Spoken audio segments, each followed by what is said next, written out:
The Conservative Party, under Erin O'Toole's leadership, is headed in the wrong direction. Within just a year, his approval rating among Conservatives and among Canadians has plummeted. At the moment, he is more unpopular than Andrew Scheer was at the same time during his leadership. This makes Erin O'Toole one of the most unpopular Conservatives in Canada since Kim Campbell and since Joe Clark. According to more than one poll, Conservatives would lose the next election and hand Justin Trudeau another majority government. In order to change the narrative and to win, Conservatives need to dump Erin O'Toole. Sadly, that isn't likely to happen until his party loses badly to the Liberals, in which case he would be forced to resign. Once that happens, Conservatives can look to a different person for leadership. Since before the last leadership race, one name has consistently dominated Conservative circles and topped independent polls. That name is Pierre Poilievre. You have probably heard of him. If you haven't, you will. Poilievre is one of the most effective, bold, and aggressive Conservative MPs in Ottawa. More than once, he has broken Justin Trudeau down into a stuttering, gibbering, nervous wreck. He's smart, he's brave, and he is exactly what the Conservative Party needs to beat the corrupt Liberals. To refresh your memory, or to introduce you to Pierre Poilievre, take a look at this collection of some of his finest moments. After seeing this, you should have no doubts about Pierre Poilievre becoming the new leader of Canada's Conservative Party. If there is one man who scares Justin Trudeau, it is this man. Watch and enjoy.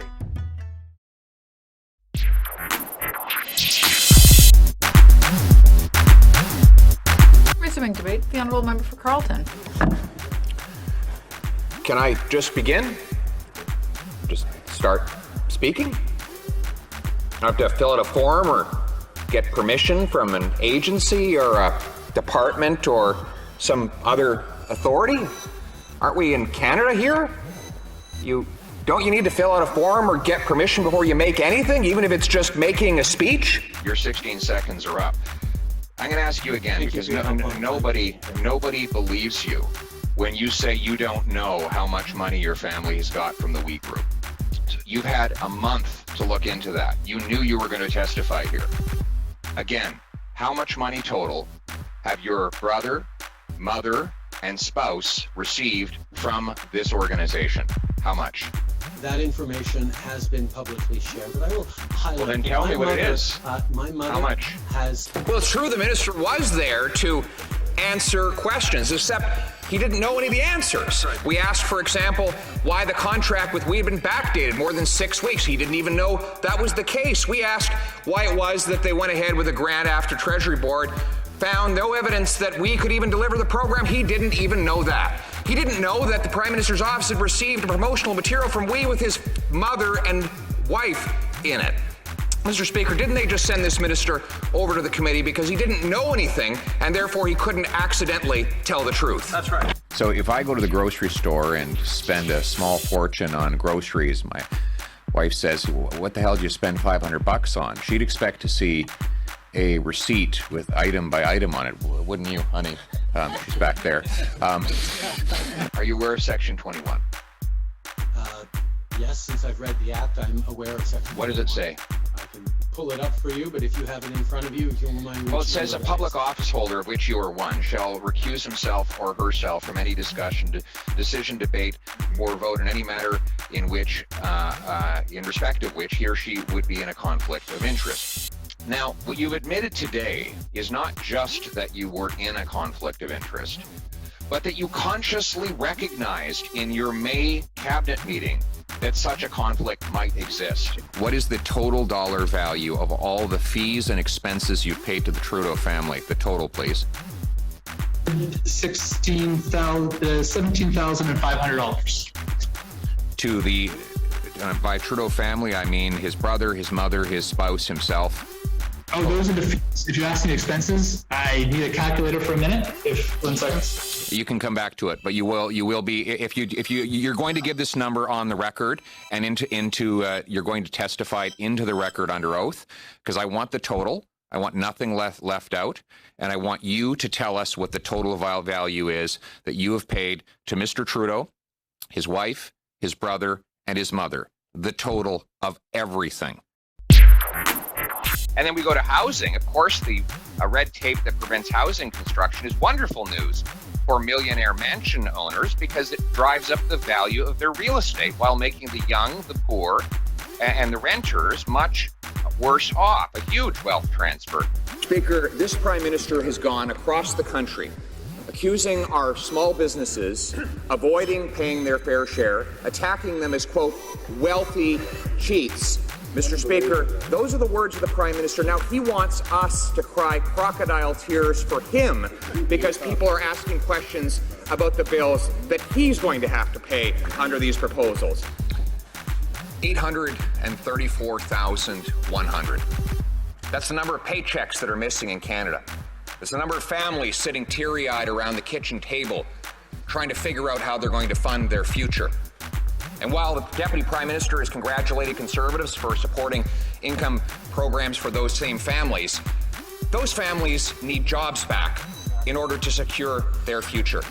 With unemployment a third higher than the G7 average, when will those families have their paychecks back? We were there for Canadians. We continue to be there for Canadians. And we know the best way to get the economy to come roaring back is to create opportunities for Canadians. The Honourable Member for Carleton. What the Prime Minister has just said is false. In fact, his Deputy Prime Minister thanked the Conservatives for supporting that assistance. But it just shows how out of touch he is, that he thinks that families can go on living forever off a measly $2,000 check from the government.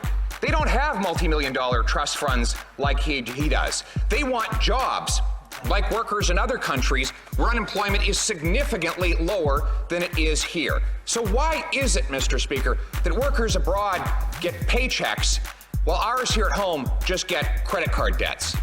He has a problem with our numbers. This is a Prime Minister who said he'd raise $3 billion in additional taxes from the wealthy. But just last week, his own finance department produced a report showing that revenues from the wealthiest taxpayers actually went down by $1 billion in the first fiscal year. And then a report this week by the Fraser Institute showed that taxes actually went up by $800 for the average middle-class family. Why is everything that should be going down going up, and everything that should be going up going down? These are the things we're doing that they never did and that they opposed. The Honourable Member for Carleton. Order. Mr. Speaker, nobody saw their child care benefit increase more than this Prime Minister, who now has 2 taxpayer-funded nannies, despite the fact that he has a massive multi-million-dollar family fortune. Point of order. Point of order. Actually, Madam Vice Chair, you're quite wrong. And because you were in the chair, we decided to run the timer. And I still have a minute and 25 seconds left. So nice try, but I'll keep going. Nice Mr. try. Poilievre, I am being directed by the clerk. Nice try. And it I is have now the clock time right here. Mrs. I have the clock right here. Please mute Mr. The clerk has Poilievre. the clerk has just confirmed to me that I do have more than a minute left. She's just said it herself. All right, then I stand corrected. Well, thank you very much. Very strange that you do follow. No, I'm sorry. I'm taking the direction from the clerk as far as the time. Yeah. Thank you for your understanding. Please go ahead, Mr. Poilievre. 1 more minute. Total dollar value that you've paid Mr. Trudeau, his wife, his brother, and his mother. Well, that I can give you. That's what I said. It was $217,500. No, the dollar value, including expenses, Well, we fees. never gave expenses to them. We paid those expenses directly, of course. Right, for them. We didn't give that. We paid like the hotel bill when they stayed, or the flights. That's right. Was coming. That's right. So expenses would have been over roughly, oh my gosh, 8. Sorry, we're doing this for you. 36. It's so much money, you can't even keep track of it all. There was 42 events. It was a total of $209,000, 620 plus 16 cents. Point of order, Mr. On Poilievre. 2 separate occasions, the Liberal Vice Chair has tried to interrupt my testimony by falsely claiming that I was out of time, even though I kept time, and I can show definitively that my time has not expired. So I've asked that I be granted the opportunity to get an answer to a very simple and straightforward question that the Kielburger brothers seem to have a lot of difficulty answering, which is the total value of all the cash and in-kind benefits that have been paid in the fees or expenses for the Trudeau family, including Mr. Trudeau, his wife, his mother, and his brother. How is it even possible that they're spending tens of billions of dollars on infrastructure and they don't have a list to tell us where all the money went? At this point, you're looking at me, but I would actually kick the question down to the table to my good, earnest colleagues from the Office of the Auditor General.